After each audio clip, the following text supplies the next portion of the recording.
nuk është inspektori i përgjithshëm të rrinë në zyrë. Inspektori i përgjithshëm të jetë poshtë, të shikojë, të dëgjojë dhe të prekë problemet.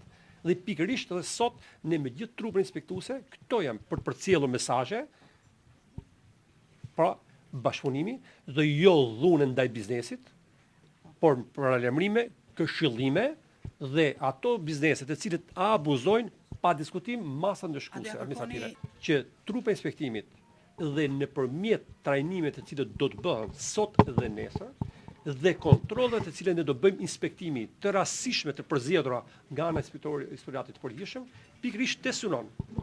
Dhe të jeni të sigurt, po ja them që është një proces i cili kërkon kohën e vet, por e rëndësishme kush është? E rëndësishme është që vullneti i fortë që për sa përket i kemi atës.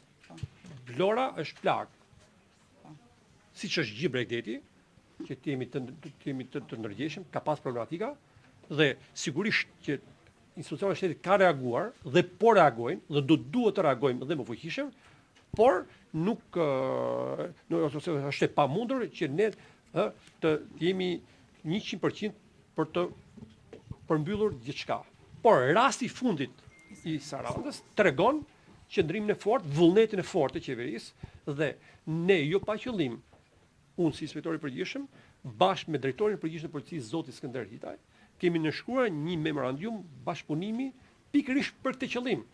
Dhe do të vazhdojmë me memorandume të tjera bashkëpunimi për sa përket duke filluar me pastrimin parave, duke vazhduar me SPAK-un dhe me institucionet e tjera për ndërveprim.